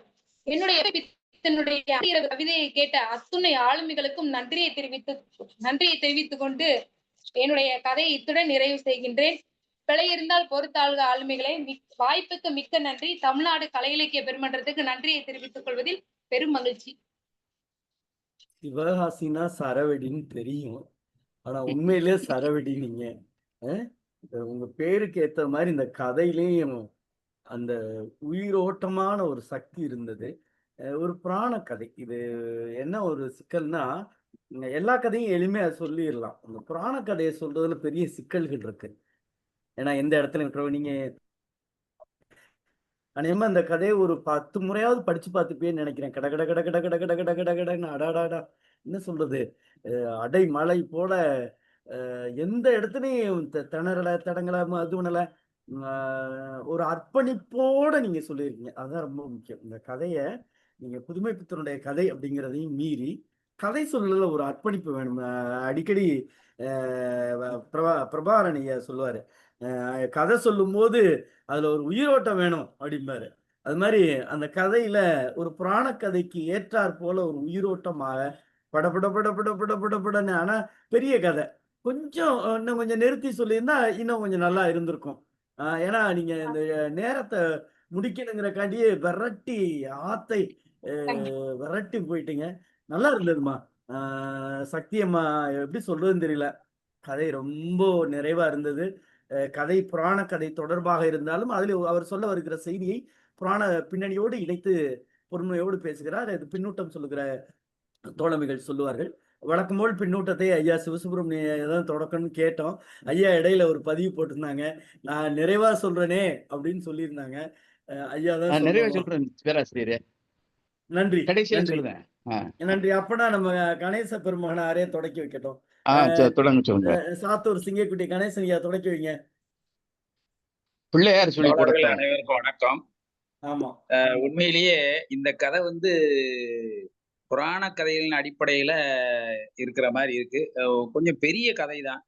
இந்த கதையெல்லாம் படிச்சுட்டு நம்ம நல்லா அர்த்தங்கள் புரிந்து சொல்ற மாதிரி இருந்துச்சுன்னா, இந்த திருவிளையாடற் புராணத்துல அவர் சிவபெருமான் என்னென்ன விளையாட்டுகளை விளையாண்டார் அப்படின்னு சொல்லி அந்த புராணத்தை படிச்சுட்டு இந்த கதையை படிச்சோம்னா நம்மளுக்கு இன்னும் கொஞ்சம் நல்லா தெரியும். உண்மையிலேயே ஸ்ரீசக்தி இந்த 17 பக்கம் 18 பக்கம் இருக்கும்னு நினைக்கிறேன். இந்த கதையை கருமுருனையா சொன்ன மாதிரி படபடன்னு வெடிச்சு தள்ளிட்டாங்க. ஆனா அவங்க கிட்ட இந்த கதையில ஒரு சில வார்த்தைகள் அந்த வாசிக்கிற தன்மை இருந்தா கூட எந்தெந்த வார்த்தை எந்த பக்கம் இணைத்தால் அந்த இது சொல்லு சரியா வரும் அப்படிங்கிறது இன்னும் நிறைய அவங்க இந்த கதையை வாசிப்புல கற்றுக்கொள்ள வேண்டும். நிறைய வார்த்தைகள் ஒரு சில இதெல்லாம் சுழி அதாவது தண்ணி சுழிச்சு போகுதுன்னு சொல்லுவாங்க, அதை கழிச்சு போகணும்னு படிக்கிற மாதிரி இருக்கு. ஒரு எழுத்து பிழைகள் வந்தா கூட அந்த வார்த்தை அவங்க வாசிக்கும் போதே இந்த வேடிங் சொல்லுவோம்ல, காட் இஸ் நோவேர் அப்படின்னு சொல்லுவோம். அப்ப காட் இஸ் நோவேர்ங்கிறது டபிள்யூ எங்கிட்டு போச்சுன்னா காட் இஸ் நவ் ஹியர்னு வந்துடும். அப்ப இந்த மாதிரி எல்லாம் அந்த வார்த்தைகளை படிக்க போகும்போது வாசித்தாலுமே அவங்க கொஞ்சம் இன்னும் ஐயா சொன்ன மாதிரி கொஞ்சம் நிதானமாக வாசித்து அதை எந்த பக்கத்தை சேர்த்தோம்னா அந்த அர்த்தம் குறையாமல் விவரமாக இருக்கும் என்று சொல்ற மாதிரி இருந்துச்சு. ஆனா இந்த கதையை பிட்டுக்கு மண் சுமந்த கதைன்னு சொல்லுவாங்க. அந்த ஒரு கதை இருக்கு. அதே மாதிரி குதிரைகள் பரியான கதைன்னு வந்து சொல்லுவாங்க. நிறைய கதைகள் இருக்கு. அதை வந்து இவங்க வந்து ஒவ்வொருத்தரும் வந்து அப்புறம் செய்தார்கள் வந்து சேனவராயரா இருந்தாலும் சரி, மத்த வாதவரா இப்படியெல்லாம் சொல்லிக்கிட்டே போகும்போது, இது வந்து மக்களிடத்துல வந்து ஒரு புராணம் இப்படியெல்லாம் இருந்துச்சு. இப்படியெல்லாம் கதைகள் இருந்தது. அந்த கதைகள் தெய்வமாக இருக்கக்கூடிய ஈசனே வந்துதான் இதையெல்லாம் தீர்த்து வைத்தார். அவருடைய திருவிளையாடல்களில் இதுவும் ஒன்றுதான் என்று தெரிஞ்சுக்கணுங்கிறதுக்காக சொல்லப்பட்ட கதை போல இருக்கின்றது. நானும் கருமுருகன் சொன்ன மாரி நானும் ஒரு 2, 3 தடவ படிச்சு பார்த்தேன். ஆனா படிச்சு பார்த்தோனே எனக்கு வந்து அந்த திருவிளையாடல் புராணத்த வந்து நம்ம முழுவதுமாக படித்து, அறிந்து, தெரிந்து கொண்டிருந்தால் தான் நம்ம இந்த கதைய வந்து உள்வாங்கி கொஞ்சம் சொல்ல முடியும். ஆனா ஐயா புதுமைப்பித்தன் ஐயா வந்து இந்த கதைய வந்து புராண கதைய இந்த அளவுக்கு எழுதியிருக்கிறாரு அப்படின்னா, அவர் வந்து எதை வைத்து எழுதியிருக்கிறாரு அப்படின்னு சொல்லி நம்ம கொஞ்சம் ஆய்வும் பண்ண வேண்டியிருக்கு. இப்ப ஏதோ ஒரு செய்திய சொல்ல வர்றாரு. அந்த செய்தி வந்து புராணத்தை கூறக்கூடியதாக இருக்கிறதா? இல்ல சமூகத்தில் நிலவக்கூடிய ஒரு சில மாற்றங்கள, செயல்கள வந்து சொல்ற மாரி இருக்குதா? அப்படின்னு சொல்லி நம்ம கொஞ்சம் புரிஞ்சுக்கிட முடியல. அது வந்து ஆய்வாசிரியர்கள்னு சொல்லுவாங்க. இல்ல இதுல பின்னூட்டங்கள் சொல்லக்கூடியவர்கள் சொல்லும்போது கூட நான் புரிந்து கொள்வேன் என்று நினைக்கின்றேன். என்னை பொறுத்தமட்டில் இந்த கதையினுடைய அவ்வளவாக நான் வந்து பரிச்சயப்படவில்லை. இருந்தாலும் இன்னும் ஒரு 2, 3 தடவ படிச்சிருந்திருக்கணும். படிச்சிருந்தோம்னா கொஞ்சம் சொல்றதுக்கு நல்லா இருந்திருக்கும். மற்றபடி சிறிசக்தியினுடைய குரல் வளம் மிக அருமை. ரொம்ப அருமையா சொன்னாங்க. கொஞ்சம் இந்த வாசிப்புல மட்டும் இன்னும் கொஞ்சம் அவங்களுக்கு பயிற்சி வேணும். அப்பத்தான் வந்து இது நல்லா இருக்கும் என்று நான் என்னுடைய பின்னூட்டத்தை முடிக்கின்றேன். வாழ்க வளமுடன். வணக்கம், வாழ்த்துக்கள்.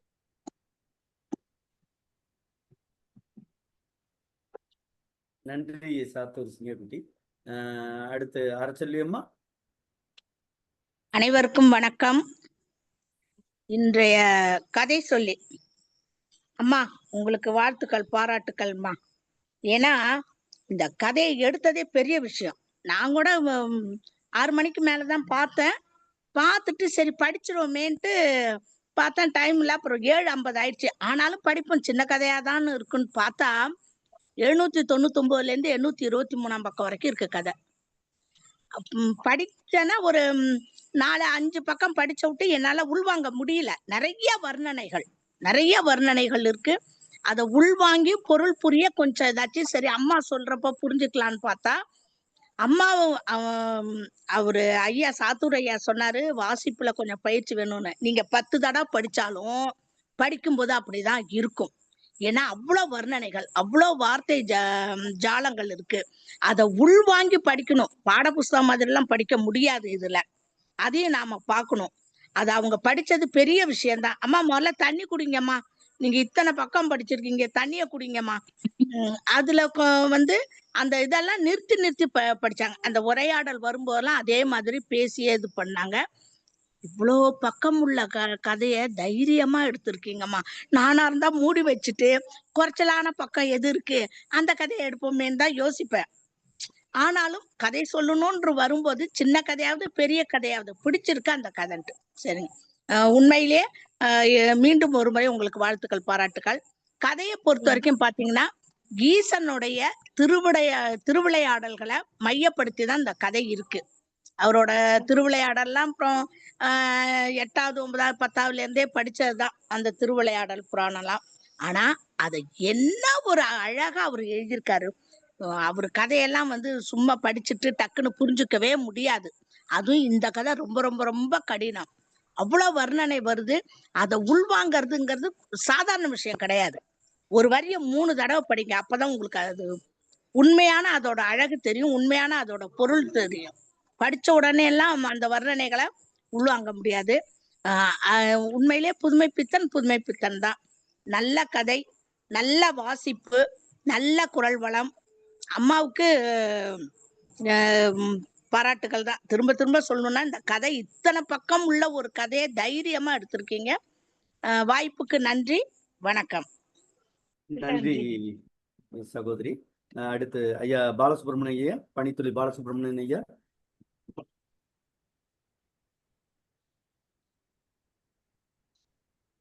அனைவருக்கும் வணக்கம். உண்மையிலேயே மிக சிறப்பா அந்த கதையை வாசிச்சாங்க ஸ்ரீசக்தி. ஸ்ரீவில்லிபுத்தூர். நான் பக்கத்தில் தான், ராஜபாளையத்தில் தான் இருக்கேன். அங்கே இருந்தால் அந்த உங்களுடைய அந்த கூட்டத்தை நான் கேட்டேன். கதை மிக அற்புதமாக சொன்னீங்க. ஆசிரியர் கணேசன் அவர்கள் சொன்னது மாதிரி சின்ன சின்ன அந்த சொல் தடுமாற்றம் அது எல்லாருக்கும் வரும். அதனால் அது ஒன்றும் பெருசாக தெரியலை. ஆனால் கதை சொன்ன விதம் நல்லா இருக்கு. நீங்கள் வாசித்த விதம் நல்லா இருக்கு. இப்போ கணேசன் ஐயா சொன்னாங்க இல்லையா, இதில் சில ஆய்வு குறிப்புகள்லாம் இருக்கு, அதை சொல்லலாம் அப்படிங்கிற மாதிரி எனக்கு தோணுச்சு. இதுல வாதபூரார் அப்படிங்கிறவர் சமயக்குறவர்கள் நால்வருள் ஒருவர். மாணிக்க வாசகர் திருவாசகத்தை இயற்றிய மாணிக்க வாசகர் தான் திருவாதபூரில் பிறந்தனால வாதபூரார் என்று அழைக்கப்படுறாரு. இது ஒண்ணு. ரெண்டாவது, இதுல என்ன முதல்ல சொல்லப்படுது அப்படின்னா, இவருக்கு குதிரை வாங்க பணம் கொடுத்தான் அரிமர்த்தன பாண்டியன். இவர் என்ன பண்றாரு, பொன்னம்பலத்தான் என்ற ஒரு சிவனடியார் அங்க வர்றாரு திருவாதபூருக்கு. அவரிடம் அந்த பொருளை எல்லாம் கொடுத்துறாரு. அந்த பொன்னம்பலத்தான் யார் அப்படின்னா சிவபெருமான் தான். அதை கொடுத்த செய்தியை மற்றவர்கள் கேட்டு இதுல சில உரையாடல் வருது, அதை அருமையா வாசிச்சாங்க. இந்த மற்ற அமைச்சர்கள் எல்லோருமே இவர் மீது எப்படியெல்லாம் குற்றச்சாட்டு வைக்கிறாங்க அப்படிங்கிறத நாங்கள் எல்லாருமே உன்னிப்பா கவனிச்சிருப்பீங்க. இது ஒரு நிலை. இதுல இறைவன் இவர் மீது கருணை கொண்டு என்ன பண்றாரு, நரிகளை பரிகளாக்கி குதிரைகளாக்கி அனுப்பி விடுறாரு. பின்னர் அந்த மாய தோற்றம் வேண்டாங்கிற மாதிரியான எண்ணம் தோன்றுச்சேனோ தெரியல, குதிரைகளை எல்லாம் 1000 குதிரைகளையும் என்ன பண்றாரு, திரும்பவும் பரிகளாக மாற்றி அனுப்பியிருந்தார். ஏன்னா ஒரே நரிகள் ஊளையிடும் சத்தம் கேட்கின்றன என்றெல்லாம் அந்த கதையில சொல்லப்படுது. இது ஏன் இவர் புதுமைப்பித்தன் இந்த புராண கதையை தேர்ந்தெடுத்திருக்கணும் அப்படின்னா, ஒரு சமய தொண்டு செய்பவனுக்கு வரக்கூடிய சோதனைகள். குதிரை வாங்க தான் கொடுத்தாரு, இருந்தாலும் அதை சிவன் அடியவருக்கு கொடுத்தது தவறானதா இருந்தா கூட பின்னால் அதனுடைய பலன் கிடைக்கும் என்று எண்ணினாரோ என்னவோ தெரியல. இது ஒரு நிலை. அடுத்த சம்பவம், வைகை பொங்கி எழுது, ஆற்று வெள்ளம் பெருகுது. அங்க பிட்டுக்கு மண் சுமந்த கதையை சொல்ல வர்றாரு. அதுல ஒரு வயதான மூதாட்டி, அந்த மூதாட்டி தான் பிட்டு விற்கக்கூடிய அந்த நிலையை பார்க்குறோம். அந்த பிட்டை தான் சொக்கன் வாங்கி உண்றாரு. அதுல அடி விழுது, வேலை செய்யாம ஏமாத்திரையான்னு முதுகுல அடி விழுது. அந்த அடி விழுந்த அடியானது ஒவ்வொரு ஜீவராசிகள் மீதும் உயிரினம் மீதும் பட்டது அப்படிங்கிற மாதிரியான ஒரு நிலை நம்ம பார்க்கிறோம். இன்னும் நீங்க நல்லா கவனிக்கணும், வாதபூரார் அதாவது மாணிக்க வாசகர் 32 வயதில் இறந்து போன ஒருவர். 32 வயசு வரைதான் அவர் வாழ்ந்திருக்கார். அவருடைய வரலாறு பார்க்கும்போது 32 வயதுல திருவாசகம் அப்படிங்கிற ஒரு மிகப்பெரிய புனித நூல், அந்த நூலை இயற்றி மறைந்த மிகப்பெரிய மாமனிதர் தான் 32 வயதில் இறந்த மாணிக்க வாசகர். ஒண்ணு. இன்னொன்னு, வயதான ஒரு மூதாட்டி. அப்ப இறைவன் என்பவன் இளமை முதுமை என்பதையெல்லாம் பார்க்காம அன்பு காட்டக்கூடிய அனைத்து ஜீவராசிகள் உள்ளத்திலும் நிலைத்திருப்பவன் அப்படிங்கிற மாதிரியான ஒரு இதை கொண்டு வர்றார். யாரு, புதுமைப்பித்தன். அவருக்கு சைவ சமயத்தின் மீது பற்று அதிகம். அவர் புதுமைப்பித்தன் ஜாதி சொல்றேன்னு நினைக்க கூடாது, பிள்ளை இனத்தை சேர்ந்தவர், சைவ பிள்ளை வேற. அதனால இறைவன் மீது கொண்டிருந்த அந்த பற்றுதல் அதுல யாரா இருந்தாலும். இன்னொன்னு, வாதபூரார் என்பவர் திரும்பவும் நீங்க ஜாதி நினைக்க கூடாது, வாதபூரார் என்பவர் பிராமண சமுதாயத்தை சேர்ந்தவர் தான். இறைவன் என்பவன் உயர்ந்ததா இருந்தாலும் சரி அல்லது தாழ்த்தப்பட்டன்னு கூட சொல்ல மாட்டேன், அந்த இன பாகுபாடு அதுல இறைவனுக்கு அந்த இனம் அப்படிங்கிறதே கிடையாது அப்படிங்கிற மாதிரி சொல்ல வர சம்பவங்களை ரெண்டை எடுத்து அதை மிக சிறப்பா கையாண்டு இருக்காரு நம்ம புதுமைப்பித்தன் அவர்கள். அதுதான் இந்த கதையினுடைய நோக்கமாக இருக்க வேண்டும் என்று எனக்கு தோன்றுச்சு. அந்த கருத்தை உங்களோட பகிர்ந்துக்கிட்டேன். உண்மையிலே ஸ்ரீசக்தி மிக அருமையா சொன்னீங்க, அருமையா வாசிட்டீங்க. இன்னும் அதை, ஏன்னா அது புராண கதை, அதை வாசிக்கத்தான் முடியும். அதை படித்து புரிந்து கொண்டு சொல்லணும் அப்படின்னா கொஞ்சம் சிரமம்தான். நல்லா பண்ணீங்க, உண்மையில மிக சிறப்பா பண்ணுங்க அடுத்து வரக்கூடிய நாட்கள்ல. நன்றி அம்மா, அனைவருக்கும் நன்றி. நன்றி தோழமையே. வேற யாரும் இருக்கீங்களா? பேராசிரியர் மகாராஜன் ஐயா, வேற யாரும் இருக்கீங்களா? ஐயா வணக்கம். சொல்லுங்க. கதையோடைய, அதாவது புராண கதையுடைய மீட்டுருவாக்க கதை தான் இந்த கதை. இதுல பாத்தீங்கன்னா புராண கதையில பிறம்படிப்பட்டதை வந்து பார்த்த அரிவரச பாண்டியன் கூலியாளாய் வந்தவனும் முன்பு குதிரை சேவகனாய் வந்தவனும் இறைவனே என்று உணர்ந்து பரவசம் அடைகிறான். வெள்ளத்தில் குதித்த ஆள் என்ன ஆனான் என்பதை பற்றி யாருக்குமே அங்க கவலை இல்லை அப்படிங்கிற செய்தி வந்து இதுல வருது. பாண்டியன் வாதவூரான் காலில் விழுந்து மன்னித்தருள வேண்டுகிறான். வாதவூரானும் இறைவனது அருளை எண்ணி மெய் சிலிர்த்து துறவரம் பூண்டு மாணிக்க வாசகன் ஆகிறான் என்ற கதை முடியுது. அதே மாதிரி இங்க பாத்தீங்கன்னா அடிவாங்கி பயந்து போய் வெள்ளத்தில் குதித்தவனை காப்பாற்ற பாண்டியன், புதுமை பித்தன் சொல்லும் கதையில வந்து பாத்தீங்கன்னா அடிவாங்கி பயந்து போய் வெள்ளத்தில் குதித்தவனை காப்பாற்ற பாண்டியனும் வெள்ளத்தில் குதிக்கிறான். ஆனால் திரும்பி வருவதில்லை. அன்றிலிருந்து இன்று வரை ஆயிரம் பேரை காவு கொண்ட அந்த பெருக்கத்தில் மூழ்கி மறைந்து போகிறான். ஆனால் அப்படியும் மறையும் போது தன் மனதை அடித்துக் கொண்டிருந்த கேள்விக்கு விடை தேடி அடைந்து விட்டான். குதிரை பாகனுக்கு எழுதி தந்த முடி சீட்டை கூலியால் கையில் இருந்து கைப்பற்றி தன் கைக்குள் இறுக்கி கொண்டு விட்டான். அறியாத சத்தியத்தை தேடி மரணத்தின் வாயில் கதவை தட்டிய நாசி கேதனை போன்று ஆகிவிட்டான் அரிமரச பாண்டியன் அப்படின்னு இந்த கதையில வருது. அந்த கதைக்கும் இந்த கதைக்கும் இந்த சின்ன டிஃபரெண்ட் எல்லாம் வருது. அதே மாதிரி ஈசனின் வேதனையை மாற்று மருந்தாக அவனது விளையாட்டையும் அதில் அவன் திணறுவதையும் கண்டு நகைக்கு சாட்சியாக அங்கேற்கண்ணி சித்தரிக்கப்படுதா.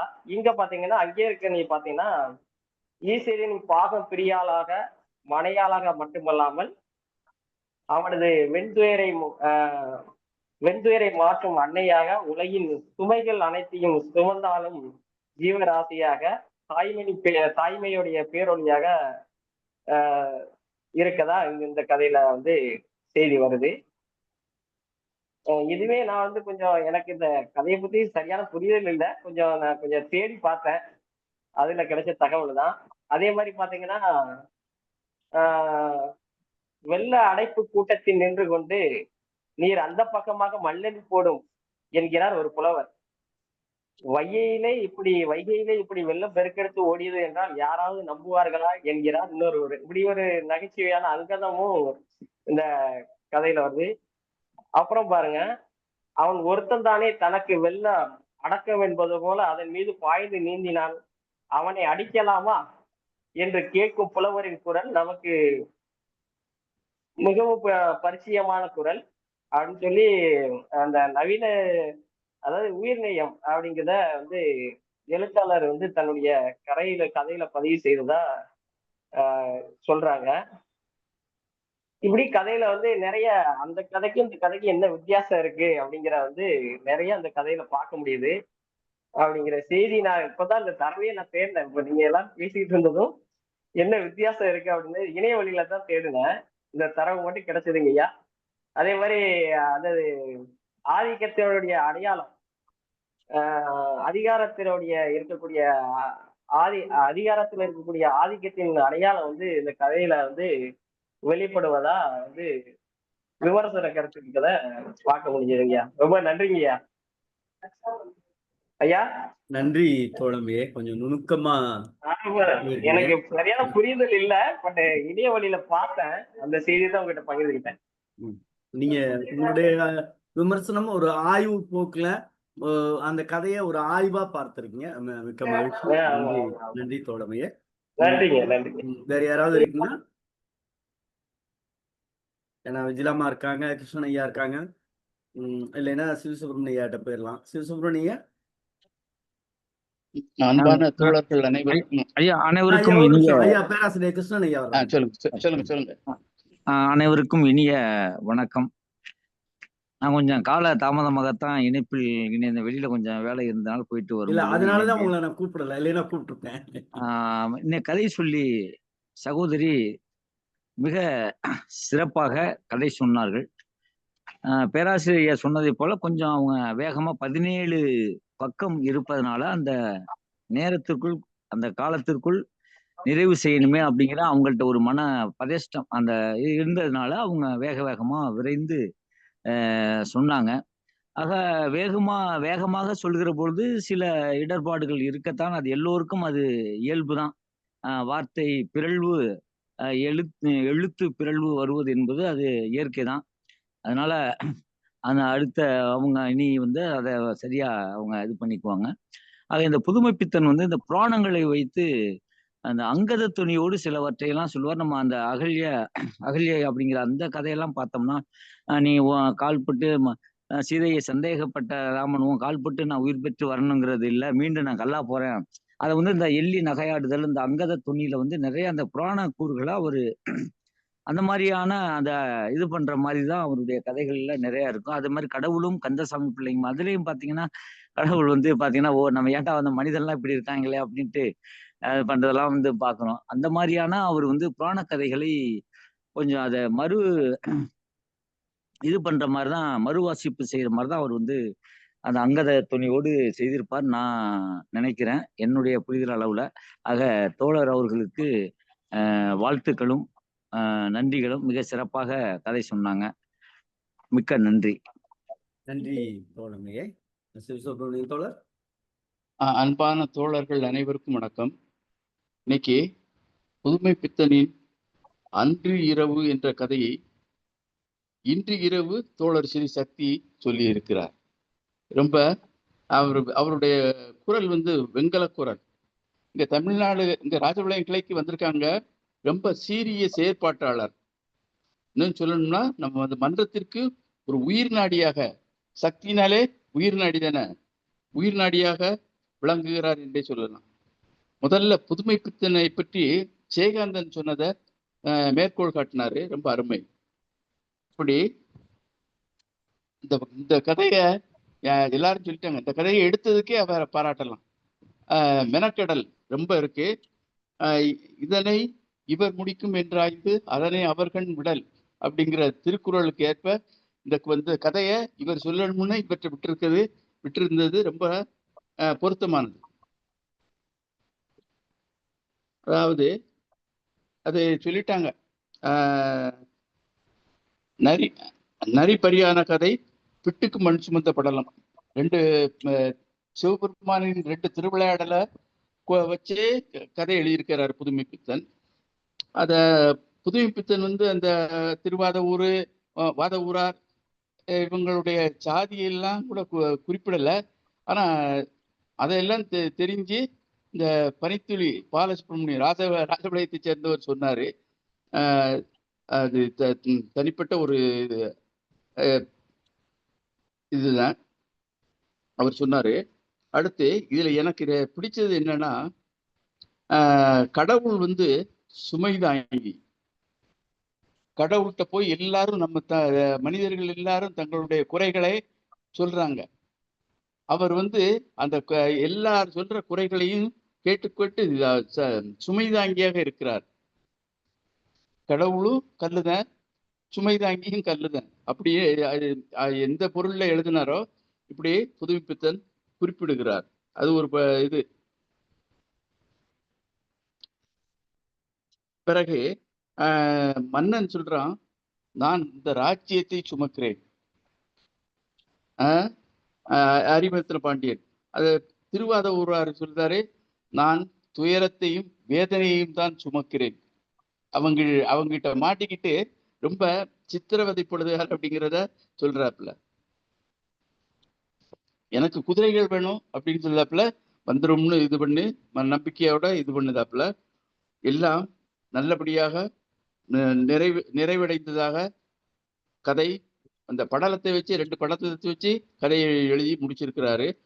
இது முழுவதும் எழுத்து மொழி, வசன நடை, அதாவது இலக்கிய நடை. இது வந்து இப்படித்தான் சொல்ல முடியும். என்ன கொஞ்சம் வேணா சுருக்கி ஏதாவது இந்த கதைகள் மாதிரி சொல்லியிருக்கலாம். ரொம்ப சிரத்துடன் இந்த கதையை சொல்லிய ஸ்ரீ சக்தி அவர்களுக்கு மீண்டும் பாராட்டுகளையும் வாழ்த்துக்களையும் சொல்லி நிறைவு செய்து கொள்கிறேன். வாய்ப்புக்கு நன்றி, வணக்கம். நன்றி தோழமையே, மிக்க மகிழ்ச்சி. பிரபாகர் ஐயா, ஏதாவது ஒரு வார்த்தை, நீங்க ஏதாவது ஒண்ணு சொன்னாதான் எனக்கு மனசுக்கு திருப்தியா இருக்கும்.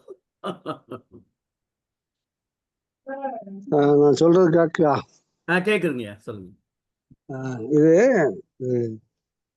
கதை சொல்லல் வேற, வாசிப்பு வேற. அந்த சொல்லல்ல இது பண்ணும்போது ஊடால ஒரு விஷயத்தை பிடிச்சு நிறை குறைகளை சொல்லலாம். வாசிப்புங்கிறது இதுதான். இத ஊடால உன்னை இது பண்ணி ஒரு விஷயத்தை பிடிச்சு நிறை குறைகளை சொல்ல முடியாது. இது அந்த பொண்ணு ரொம்ப ஒரு நாசுக்கா அருமையா வாசிச்சதுன்னா இடையில இந்த மத்தாப்பு வேட்டு பொருத்தி வச்சு முனையில இருந்து பிடிச்சு கிஸ்ன்னு பிடிச்சு எரிஞ்சு வரும் இல்லையா, அந்த மாதிரி சொன்னது. அந்த சொல்லலும் நல்லா தான் இருந்தது. அந்த சொல்லல்ல விளக்கங்கள், அந்த வாசிப்புல அவ்வளவு ஒரு தெளிவு அந்த பொண்ணுக்கு வருதுன்னா ஆச்சரியமான விஷயம்தான். நல்லா இருந்தது. நல்லா வாசிச்சது. கதையினுடைய அந்த புராண கதை அப்படித்தான் செய்ய முடியும், வேற வழி இல்லை. நல்லா சொன்னது அந்த பொண்ணு வாசிச்சது. அந்த வாசிப்பு நல்லா இருந்தது. அந்த வாசிப்புல ஊடால ஒரு விஷயத்தை பிடிச்சு நிறை குறைகளை நம்மளால சொல்ல முடியாது. ஏன்னா அதுல எந்த இடத்துல எதுன்னு சொல்ல முடியாது. மலன்னு வருது இல்லையா, அதனால ஊடால ஒரு ஒரு ஒரு விஷயத்தை நம்ம பிடிச்சு அதுல நிறை குறைகள் சொல்ல முடியாது. அது வாசிப்பு சார்தான். அந்த கதையை நம்ம வாசிச்சுக்கிட வேண்டிதான் பார்த்து. அதுதான் செய்ய முடியும் நம்மளால. நிதானமா வாசிச்சா நமக்கு அதனுடைய புரிதல் எல்லாம் புரியும். எல்லாருக்கும் புரியுறவங்களுக்கு புரியும், புரியாதவங்களுக்கு நான் சொல்றேன் அந்த மாதிரி. அது அந்த பொண்ணுக்கு வாழ்த்துக்கள், நன்றி. நல்லா வாசிச்சது அந்த பொண்ணு. ரொம்ப ரொம்ப ரொம்ப ரொம்ப ரொம்ப ரொம்ப ரொம்ப ரொம்ப நன்றி. ஏன் அப்படின்னா இதுதான் ஒரு ஒரு ஒரு ஒரு கதை சொல்லிக்கு உங்க மாதிரி பெரியவங்க பாராட்டுதல் என்பது ஒரு பெரிய விருது. அந்த அடிப்படையில நிறைவாக நம்முடைய தமிழ்நாடு கலை இலக்கிய பெருமன்றத்துடைய பொதுச் செயலாளர் தோழமை மிக்க மருத்துவர் தா அரமையா அவர்கள். ஐயா சத்தியமா எதுவும் சொல்றாங்களான்னு கேட்டுங்க. யார் இருக்காங்க? கதை சொல்லி சத்தியமா. அம்மா நிறைவா எதுவும் சொல்றீங்களா? 2 நாள் வராதனால மறந்துட்டேன். நன்றி. சொல்லி வணங்குவோம் நாமே. நல்வழி காட்டிய சான்றோர்களே என்பதற்கிணங்க எனக்கு இந்த வாய்ப்பை நல்கிய அத்துணை ஆளுமைகளுக்கும் நன்றியை தெரிவித்துக் கொள்வதில் பெருமகிழ்ச்சி. ஏன்னா என்று வேற வார்த்தைகள் இல்லைங்க ஐயா. நன்றியை விட பெரிய வார்த்தை எதுவும் இல்லைன்னு நான் நினைச்சு எனக்கு இந்த வாய்ப்பை தந்த தமிழ்நாடு கலை இலக்கிய பெருமன்றத்திற்கு என்னுடைய நன்றியை தெரிவித்துக் கொள்கிறேன். இதுல நிறையும் குறையும் சொன்னீங்க பார்த்தீங்களா, அதுதான் எனக்கு ரொம்ப பிடிச்சிருந்தது. நான் நிறைய அக்செப்ட் எடுத்துக்கிறேன், குறைய மாத்திக்கிறேன். அடுத்த முறை சொல்லும்போது இன்னும் தெளிவா சொல்லுவேன்னு இந்த இடத்துல சொல்லி என்னுடைய நன்றியை சொல்லி முடிக்கிறேன் ஐயா. வாய்ப்புக்கு நன்றி ஐயா. பிழை இருந்தால் பொறுத்தாள்கள் ஐயா. நன்றி. நன்றிமா. நிறைவாக நம்முடைய தமிழ்நாடு கலை இலக்கிய பெருமன்றத்தினுடைய பொதுச் செயலாளர் தோழமை மிக்க மருத்துவர் தா அரமையா அவர்கள். தோழர்கள் அனைவருக்கும் வணக்கம். இன்னைக்கு சக்தி அவங்க ஒரு நல்ல தொகுப்பாளர். நம்ம கரிசல் விழாக்கெல்லாம் நிறைய தொகுப்பு வருவாங்க. அவங்க சிவாசி கலை இலக்கிய பெருமன்றத்தோடு இணைந்து மிக நல்ல பணிகளை செய்து கொண்டிருக்கிறார்கள். இது இன்னைக்கு ஒரு கதை இது ஒரு வித்தியாசமான கதை. வாசிச்சதான் கரெக்ட். இது ஏன்னா இது சொல்றது கஷ்டம். அது போக புராண கதையில இதையே ஒரு நாள் முழுக்க பேசிக்கிட்டு இருக்கலாம் போல. இந்த விஷயம் எதுக்கு சொன்னாரு, இந்த எதுக்கு சொன்னாரு, வாத ஊராரின் மனசில் உள்ள வேதனை வெள்ளம் எப்படி மதுரையின் வெள்ளமாக மாறியது அப்படின்னு ஒரு 2 இதையும் இணைச்சி அப்படியே கடவுள் என்னென்னலாம் பண்ணார் அப்படின்னு 2 அருமையான பல விவாதங்களை உண்டு பண்ணக்கூடிய ஒரு கதையாகத்தான் இது இருக்குது. இத ஒவ்வொன்றும் எடுத்து, ஏன்னா முதல்ல புராண கதை தெரியணும். இத புதுமைப்பித்தன் எங்க மாத்தி இருக்கிறாரு அப்படின்றத இது பண்ணும். இந்த இடத்தில் மாத்திருக்கார், இந்த இடத்துல மாத்திருக்கார், இந்த இது கேள்விக்குள்ளாக்குறார், அதிகாரத்தை கேள்விக்குள்ளாக்குறார், நீதியை காக்க வேண்டும் என்பதற்காக எல்லாத்தையும் அந்த மந்திரிகளின் போக்கு, ராஜாவின் போக்கு, இல்ல ஒரு சும்மா கரையை அடைக்க வேண்டியவன் குளத்தில் அந்த ஆத்து வெள்ளத்தில் குளிக்கிறான், அவனை போய் அடிச்சானே, அந்த பொற்பிரம்பால் அடிச்சானே, அந்த மன்னனுடைய நீதி, இப்படி பல்வேறு நீதிகளையும் கேள்விக்குள்ளாக்கி நீதிக்கு பின்புறமாக தன் மனசை செப்பு கோட்டைக்குள் சிறை செய்த அப்படின்லாம் வரும். அதெல்லாம் அந்த இதெல்லாம் உள்ள அவர் கொண்டு வருவார். இதையெல்லாம் கேள்விக்குள்ளாக்குகிறாரா அப்படின்றதுதான் நம்ம விவாதிக்கணும். அது ஒரு இன்னும் வாய்ப்பு இருந்தால் இதை மீண்டும் ஒரு முறை விவாதத்துக்கென்றே வைத்துவிட்டு என்ன புராண கதைகள்ல ஒரு எக்ஸ்பர்ட். அவர் வந்து ஒவ்வொரு இதையும் நீங்க வந்து புராண கதைகள் மட்டும் இல்ல, ஒவ்வொரு வார்த்தைக்குள்ளும் அவர் வந்து புதுமைப்பித்தனுடைய ஆழம் வந்து நமக்கு தெரியும். அந்த முதல் படிக்கும்போது ஒரு வகை புரியும். அடுத்து இந்த புராண பின்புலங்களை எல்லாம் படித்து விட்டு அதை பார்க்கும்போது இன்னொரு விதமாக புரியும். அப்படி நம்மளுடைய புரிதல் வந்து விரிவடைஞ்சு கொண்டே போகும். கதை மிளிரி கொண்டே செல்லும். நாம் அறிந்த அறிய அறிய அறிய அது வந்து இன்னும் சிறப்பாக மாறிக்கொண்டே செல்லும். அப்படிப்பட்ட கதையாக தான் இது. இன்னும் நாம அடுத்த முறை வாய்ப்பு கிடைத்தால் இதை தனியாகவே நாம் வந்து ஒரு விவாதமாக எடுத்துக்கொள்ளலாம். ஆன்மீக தளத்தில் மிகப்பெரிய பணிகளை ஆற்றிக் கொண்டு இருக்கும் நமது தொகுப்பாளர் அவருடைய கருத்தை சொல்லணும். நன்றி, அனைவருக்கும் நன்றி. கடைசியில பொதுச்செயலாளர் நறுக்குன்னு ஒரு வழி வச்சுட்டாங்க. திருவாதபுரம் நான் போயிருக்கேன், அங்க அந்த இடத்துக்கும் போயிருக்கேன். அவர் எந்த இடத்துல நிறைய பரியாக்கணும்னு நினைச்சாரோ அந்த இடத்துக்கும் போயிருக்கேன். இந்த மாதிரி பிட்டுக்கு மண் சொல்லு ஒரே ஒரு செய்தி தான். என்னுடைய பார்வையில் எந்த ஒரு புராணமும் மனிதனை மேம்படுத்துவதற்காக புனையப்பட்ட புனைவுகள் தான் அது.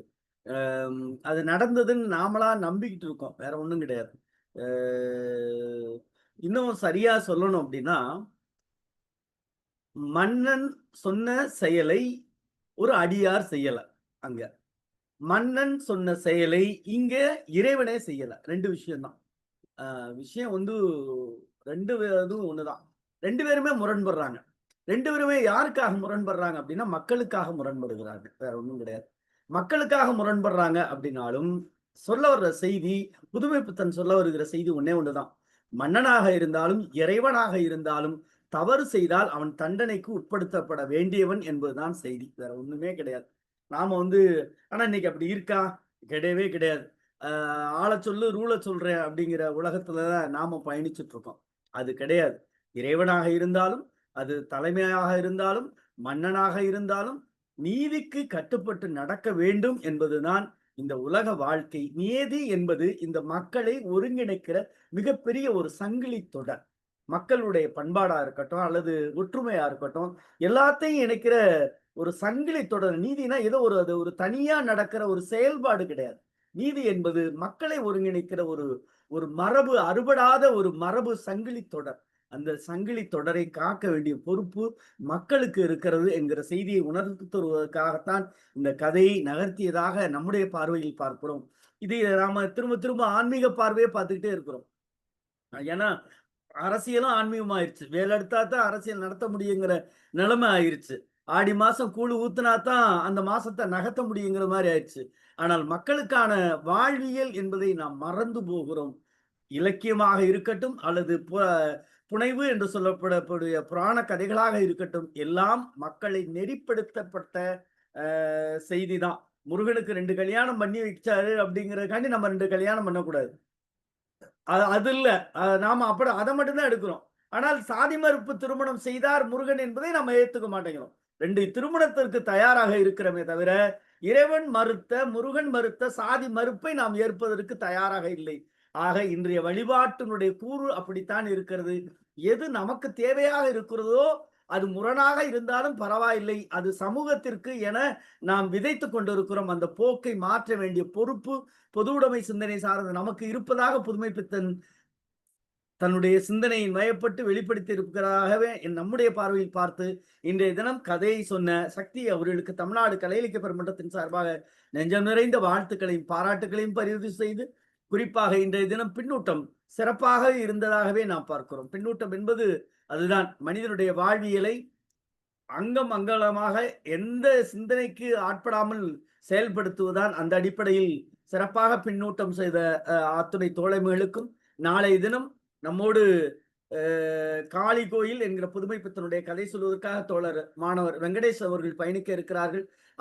அவரையும் நாளை தினம் வரவேற்று இன்றைய தினம் கதை சொன்ன அத்தனை தோழமைகளுக்கும், குறிப்பாக கலந்து கொண்ட ஆளுமைகளுக்கும் நன்றி சொல்லி நிறைவு செய்கிறோம். தோழமைகளை தமிழ்நாடு கலை இலக்கிய பெருமன்றம் ஒவ்வொரு நாளும் இரவு 8 மணிக்கு இணைய வழியாக உங்கள் இல்லங்களில் இணைந்து பயணிப்போம். நன்றியும் வாழ்த்துக்களும்.